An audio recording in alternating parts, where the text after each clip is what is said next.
Yo, YouTube, what's up with your boy? Sports and Fitness Rants. I'm back, guys. Click that like button. Subscribe to my channel. What's up, y'all? Welcome back, guys. Welcome back, man.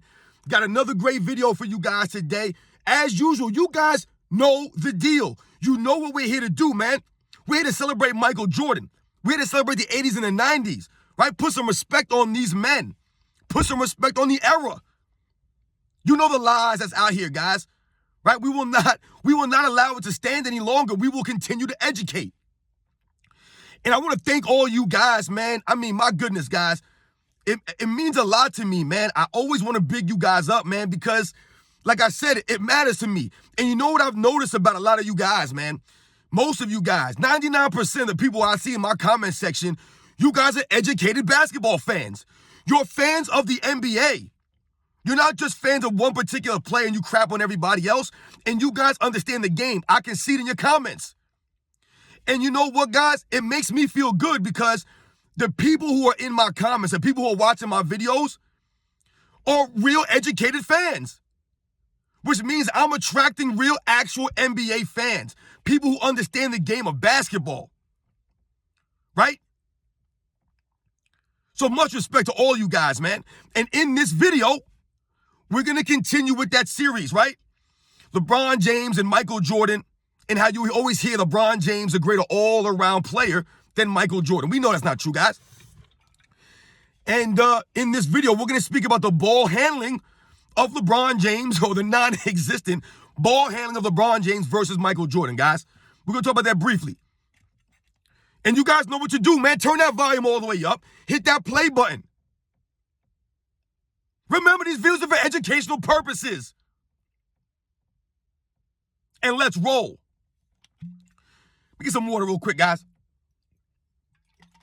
Excuse me, y'all. Excuse me. So, yes, guys, we're going to talk about ball handling today as it relates to Michael Jordan and LeBron James. And what I'm doing here is I'm highlighting, right? The other day I did rebounding, right, a couple of days ago. And yesterday I did the playmaking, right, or the passing abilities of these men, right? And I compared it and I showed you guys, right? I gave you guys the fact. I gave you guys the facts, man. Michael Jordan's a greater rebounder than LeBron James, and he's a greater playmaker than LeBron James. It's just the facts, guys. This is not hate, right? The videotape is there. It's proof for this. Everything that I'm saying, you guys can go and watch the videotape, and you'll see. And when it comes to ball handling, guys, once again, it's not even close. It's not even close, guys. Now, when we think about ball handling, people think about dribbling. But for me, guys, ball handling and dribbling are not the same thing, guys. There's a slight difference in here, right? There's a slight difference. When we think about the term ball handling, what comes to my mind is handling the ball. Your ability to hold on to the ball. When I think about dribbling, when I hear the word dribbling, what I think about is the actual, aspect of you dribbling the basketball, right? Certain guys have different dribbling abilities, right? Some guys have really flashy handle. Guys like Kyrie Irving and Steph Curry, Allen Iverson, Tim Hardaway, Isaiah Thomas, right? These guys were known as savants dribbling the basketball, right? The dribbling skills. Even if you want to go back in the day, Bob Cousy was a magician, handling the ball, right? But that's what, for me, dribbling and ball handling is a slight difference there. Now, just because you're a great dribbler of the ball doesn't necessarily mean that you handle the ball well, that you hold on to the ball, right? When we think about ball security, you guys have heard that term. If you guys are football fans, right? I told you guys I was a running back growing up, man, when I played sports and played football. Ball security was big, right? Holding on to the football. That's what I'm thinking about when I think about ball handling. Your ball security, the ability for you to hold on to the basketball, right? Not turn it over at a high level, right? Having tight handle, tight. These days, a lot of these guys, their handle's not tight. It's very loose. They don't have the fundamentally sound game. So when we think about Michael Jordan's ball handling versus LeBron James, like I said, guys, it's night and day. It's not even close. When we think about LeBron James and the amount of turnovers this man has had in his career, the amount of turnovers he averages for his career, That's proof. He cannot hold on to the basketball. He's careless with the basketball. His handle is not tight. And sometimes you'll hear the LeBron fans or the LeBron apologists, right? The excuses. They'll come out and they'll say, well, LeBron James averages this many assists. He's got this many assists for his career. That's why he has X amount of turnovers. It's not valid, guys. That is not valid. Turn the ball over doesn't not necessarily, coincide with how much you're passing the ball. Now, yes, most of the people that are on the upper part of the turnover list are usually the point guards, right? The main assist men, the guys who are running offenses. However, we must think about something like assist to turnover ratio, all right? And LeBron James is not on par with guys like a Magic Johnson, right? With some of these great assist men. He's not on par with these guys. He's not. So when people try to make that excuse, it doesn't hold up, right? It's not true. LeBron James has terrible footwork. He travels a lot. The crazy thing is, guys, is that he actually doesn't even get called on a lot of those travels. So could you imagine what his turnover numbers would be if they actually called the game and they officiated the game like the 80s and the 90s, where you had to be tighter with your handle, you had to be tighter with your footwork, it had to be cleaner. Everything is sloppy and nonchalant now when it comes to handling the basketball and their footwork. LeBron James, the man's not even traveling. The man's taking 4 or 5 steps. There's video proof out there. I'm not making this stuff up. Guys, you've seen the videotape. You've seen it. It's all over the internet. LeBron James had terrible footwork. That goes to the turnovers. That goes to the ball handling, right? You guys have seen the videos of LeBron James trying to do the one-on-one dribble moves against, some of these lesser defenders of his era. He can't go by these guys with a crossover. He can't go between the legs or behind the back with any kind of fluidity, right? He's very awkward. I told you, he moves like a Jeep Wrangler out there. Whereas you watch some of these other guys, like a Michael Jordan, for example, they're like a sports car out there, man. Right? The way that they move, the way they can handle the turns, right? Things like that. A Jeep Wrangler can't take no turns, right? A Jeep Wrangler is not a kind of vehicle you're going to bring on a windy, twisty road, right? That's LeBron James. He don't move well on the basketball court, which goes to his handling ability. He cannot handle the ball. When we think about turnovers, guys, right, holding on to the basketball, I tell you that Michael Jordan was a master at controlling the ball, at ball security. I want you guys to look in the record books for usage rate. You guys have heard the usage rate before? Now, when we think about usage rate, that really goes to the amount of times a player impacts the ball, right? How often they're touching the ball, things of that nature, right? And if you look at the guys that are top 10, let's say, in usage in NBA history, right? Guys like Michael Jordan, Russell Westbrook, Kobe Bryant, Allen Iverson, LeBron James, right? These guys have the highest usage rates in NBA's history. When we think about these guys, Michael Jordan's the only player in the top 5 in usage who's not even in the top 30. He's not even in the top 30 in turnovers. Every other player on that top 5 list is in the top 5 in turnovers in NBA history, guys. Every other player, except for Michael Jordan. As a matter of fact, guys, every other player that I mentioned, I believe, has either over 3,500 turnovers or over 4,000 turnovers. Michael Jordan doesn't even have over 3,000. Not even 3,000 turnovers. I believe he has like 2,965 or something like that. Not even over 3,000 turnovers. Highest usage rate in NBA's history, nowhere near that many turnovers. And if some of you guys want to turn around and say that, well, LeBron James has been playing for all these years, that's why he has more turnovers than Michael Jordan, it's not valid once again, guys, because Michael Jordan's ball security is second to none. I'm telling you guys right now, and I'll give you an example. Kevin Durant, guys, right? Kevin Durant, who people will say is this so skilled basketball player. He's got the skill. He's 6'11". He has a handle. He can shoot from the perimeter. Blah, blah, blah, blah, blah. Kevin Durant's handle is not tighter than Michael Jordan's. The efficiency that people talk about with Kevin Durant's played in 100 games less than Michael Jordan, but still has over 200 more turnovers than Michael Jordan. Right? Kevin Durant's higher on the turnover list than Michael Jordan. Nowhere near Michael Jordan usage rate. I believe Kevin Durant is 10 in usage rate, guy number 10. But has way more turnovers than Michael Jordan, playing in less games. But this is the kind of guy that they'll always point to and talk about efficiency and all the skill that he has. His handle ain't tight like that. And why is that? Look at Kevin Durant.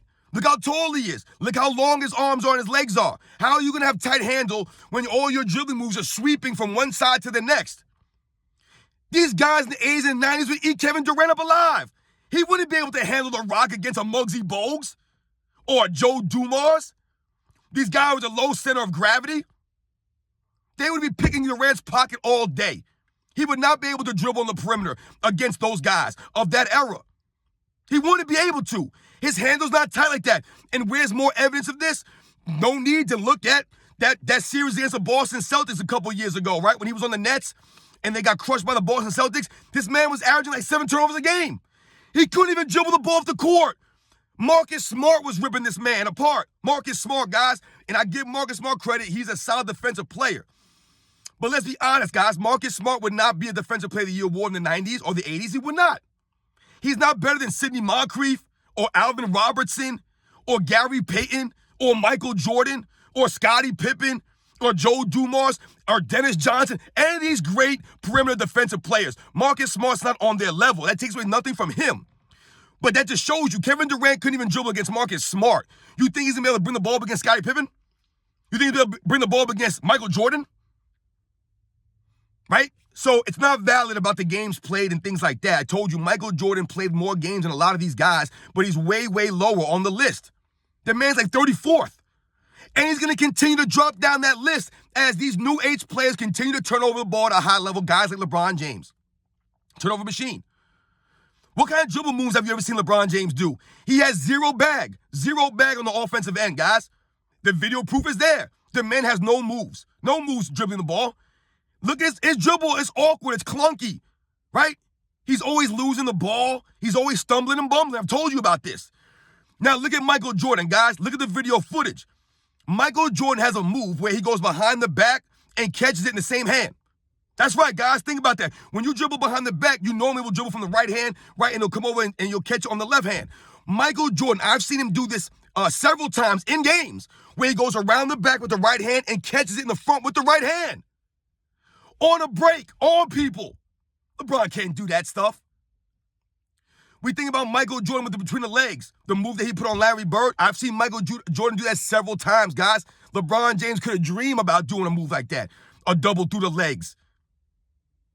I think Michael Jordan might did 3 times through the legs on that move on Bird and then hit a jumper. LeBron James wouldn't be able to do that. He's got no handle. He's got no dribbling ability. They're not in the same stratosphere, right? What moves does LeBron James have? He has no dribbling moves, no ball handling abilities. He's always throwing the ball away, right? Trying to make these cool fancy passes, bounce off of backboards. You guys remember LeBron James inbounding that pass? I want to say it was like his first or second year on the Lakers. It might have been the first year. He went to inbound the ball under the rim, and he was so casual and nonchalant about it, lollygagging out there like my other video. What did he do? He went to inbound the ball and threw the ball off the back of the backboard, guys, on an inbounds. This is LeBron James. This is the turnover machine that LeBron James is. His fans will always talk about LeBron James, the greatest all-around player of all time. LeBron James is not even in the top 100 of ball handling. He's not. He's not, guys. There are so many more NBA players and so many players in NBA's history that have tighter handle, better dribbling than LeBron James ever had. Once again, LeBron James never worked on his ball handling. Never developed a go-to move off the dribble. None of this stuff. Yes, every once in a while, LeBron James will pull a behind-the-back dribble or between-the-leg dribble. Every once in a while, guys, I told you, the sun shines. The man's played for 20 seasons. Yeah, he'll have a nice move on the dribble or the handle every once in a while. But it's rare, right? That's rare. That goes to show that he doesn't work on these things. There's no consistency.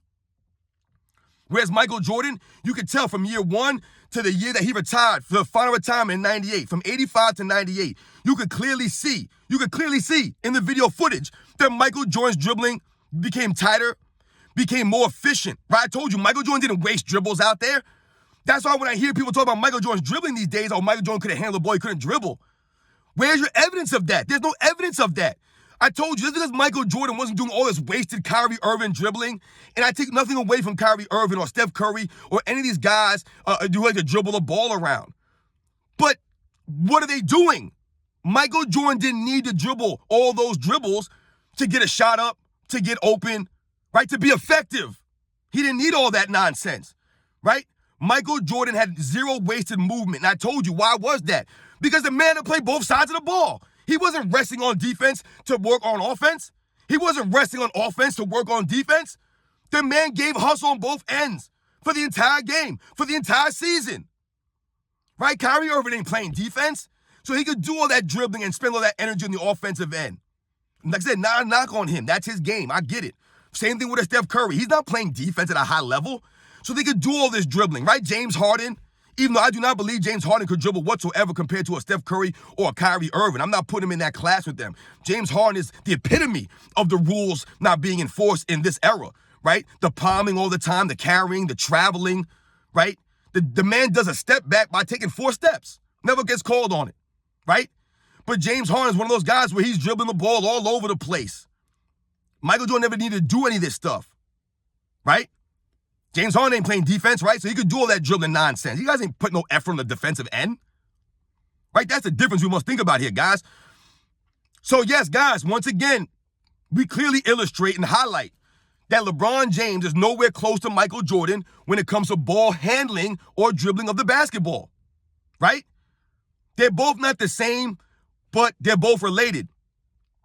LeBron James is terrible. I challenge you guys. I challenge any LeBron James fan or apologist to pull video up of LeBron James doing some really nice dribbling moves on a consistent basis where you're like, oh, this is one of his go-to. Doesn't have it. Michael Jordan had all this, right? Michael Jordan could split the double teams. I never see LeBron James split double teams. Is LeBron James double teamed like that? Not in the perimeter. They're not worried about him out there. Michael Jordan had the ability to split double teams with his dribbling, right? The footwork, tiptoeing on the baselines, the crossovers, the between the legs, the behind the backs, the hesitation dribble, right? You guys know the hesitation dribble by Michael Jordan, the hesitation crossover, the hesitation pull-up. LeBron got none of that stuff. I don't want to get too far into the offensive side of this because I'm going to do a video on the offensive side, the scoring prowess of these men on the offensive end. But it's related, guys, right? It's not there, man. LeBron James' handle is mediocre at best. It's basic. And once again, the reason we do not respect this man is he's never worked on his game. He's never worked on his game. That's an insult to the NBA and its history. And it's an insult to all the guys who came before him, who put the work in. Day in and day out, year in and year out. This man is spending all this time, doing commercials. This man is worried about his conditioning, flexing on people. He ain't working on his game, though. And the evidence is there. I want to thank you guys as usual, man. You guys know the deal, man. I'll catch you guys on the next one.